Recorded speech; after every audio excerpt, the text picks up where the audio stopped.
অনেক সময় আমাদের দুই দাঁতের মাঝখানে একটি এক্সট্রা দাঁত দেখা যায়। এই ধরনের রুগীরা যখন বড় অবস্থায় আমাদের কাছে আসেন, এই দাঁতটি ফেলে দিয়ে তাদেরকে অর্থোডন্টিক চিকিৎসার মাধ্যমে মানে দাঁতে ব্রেস পরিয়ে তার দিয়ে বেঁধে দাঁতটিকে সমান করার প্রয়োজন হয়ে পড়ে।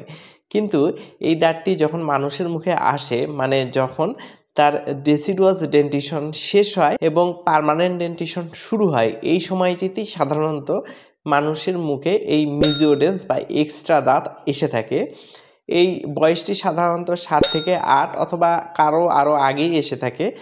তো যখন মিজিওডেন্স আসে তখনই আপনারা একজন বিডিএস পাস করা মুখ এবং দন্তরোগ বিশেষজ্ঞের কাছে যাবেন। ডাক্তার সাহেব এক্স-রে করে দাঁতের সব কিছু পরীক্ষা নিরীক্ষা করে যদি দাঁতের পজিশন ভালো থাকে এবং দাঁতটি যদি ফেলে দেওয়া সম্ভব হয়, তাহলে দাঁতের ডাক্তার কিন্তু দাঁতটি ফেলে দিলে আপনার পাশের যে দুইটি দাঁত আছে, এই দুইটি দাঁত কিন্তু চেপে ওই জায়গাটি পূরণ করে দিবে। সেটি সম্পর্কেও ডাক্তার সাহেব আপনাকে একটি চিকিৎসা দিয়ে দিবে। সেই চিকিৎসাটা নিলেই কিন্তু আপনার দাঁতটি সুন্দরভাবে অ্যালাইন হয়ে যাবে এবং বড় হলে আপনার যে এই ধরনের সমস্যাগুলো তৈরি হওয়ার কথা ছিল বা হতে পারত, এই ধরনের সমস্যাগুলো কিন্তু হবে না।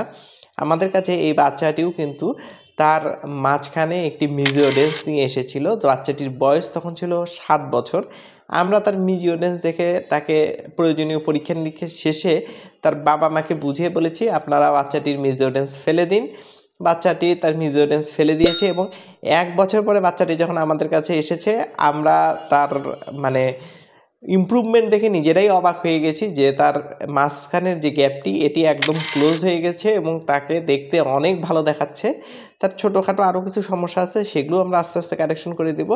তো মানে আপনারা দেখতেই পাচ্ছেন যে মিজিওডেন্স থাকার পরে আমরা যে দাঁত ফেলে দিয়েছি, দেওয়ার পরে বাচ্চাটির কীরকম ইমপ্রুভমেন্ট চলে এসেছে। তাই আবার অনেকে এটি নিয়ে ভয় করে যে এত ছোট বাচ্চার দাঁত ফেলে দেবো, এটি ব্রেনের উপরে আঘাত আসবে নাকি বা বাচ্চা চোখে কম দেখবে নাকি, এই ধরনের সমস্যার কথা বাবা মা চিন্তা করে।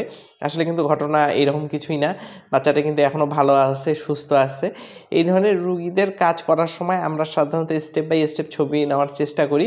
এত ব্যস্ততা থাকে যে অনেক সময় এগুলো ছবি নেওয়া হয়ে ওঠে না, বা আমি অনেক দিন থেকে ভিডিও বানাতে পারছি না আসলে আমাদের ব্যস্ততার কারণে।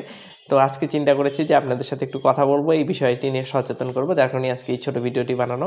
সবাই আমাদের সাথে থাকবেন, ভালো থাকবেন, সুস্থ থাকবেন। ধন্যবাদ।